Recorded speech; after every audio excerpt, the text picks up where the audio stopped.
que vale a pena agora a gente discutir? Vamos falar primeiro sobre o que significa preservar o cap table.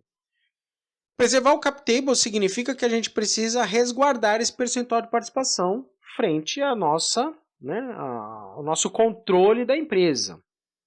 Você vai distribuir participação societária, isso é inevitável nas startups, isso vai acontecer, é esperado que aconteça.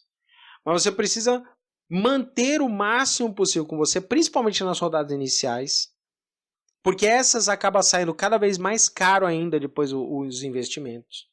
E é nesse momento, inclusive, que tem que tomar o máximo possível de cuidado, porque as rodadas iniciais elas são de pouco valor. E eu não estou falando do valor pelo valor, pode ser 50 mil, pode ser R$1 milhão, não estou dizendo isso. Mas é que é nesse momento que você tende a errar mais. Por quê? Porque o valuation da empresa, ou seja, o valor de mercado da empresa, ainda é difícil de calcular. Qualquer valor que você calcular numa empresa que mal tem faturamento, a empresa está faturando 5 mil, 10 mil, 50 mil reais que seja, é muito difícil você calcular o valor de mercado dessa empresa. Lá no futuro, com carteira de clientes definida, com fluxos de processos definidos, com uma curva de experiência aí de X meses, 1 ano, 2 anos, já fica mais fácil, é mais correto você definir o valor de mercado. Tem 3 formas técnicas de você calcular o valor de mercado. Né? Uma é soma de ativos. Mas, sua startup ainda não tem ativos, você não tem máquina, equipamento, mal é mal você tem um computador. Então a soma de ativos já não bate para você. Então o valuation com base em soma de ativos não interessa para você. Aí você tem lá fluxo de caixa descontado. Mas, poxa, hoje você fatura 5 mil, amanhã 4, amanhã 27, depois 50, aí depois 15. Você ainda não tem um fluxo ainda, mesmo que esteja crescendo. Ainda que esteja crescendo, você ainda não tem uma curva que defina qual que é isso. Né? Então você pulou de 10 para 20, para 30, para 40. Ainda que esteja crescendo, mas você ainda não tem curva histórica.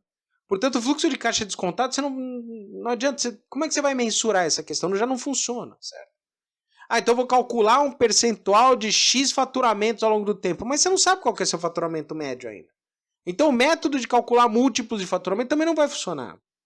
Ou seja, os modelos de cálculo de valuation não funcionam na sua startup quando ela começa. Por isso que a gente precisa tomar muito cuidado nas rodadas iniciais. Que é quando os erros acontecem e é nesse momento que você não preserva o cap table. Por exemplo, você acha que o seu startup vale 5 milhões de reais, um investidor te dá 1 milhão de reais, eu não estou dizendo que é pouco, né? Quer dizer, 1 milhão de reais, te dá 1 milhão de reais. Você fala o seguinte, vale 5 milhões, deu 1 milhão, ela recebe então, o investidor recebe 20% da startup. Às vezes é um péssimo investimento, uma péssima forma, porque você acabou de comprometer 20% de participação societária em uma rodada inicial. Que se no primeiro momento esse 1 milhão de reais parece muito, mas de repente esse 1 milhão de reais não é o suficiente para bancar os custos da sua startup no intervalo X de tempo. E a gente vai conversar sobre isso também. Então olha que interessante, a gente precisa tomar muitos cuidados, né, com a questão do cap table, das rodadas de investimento, dessas coisas.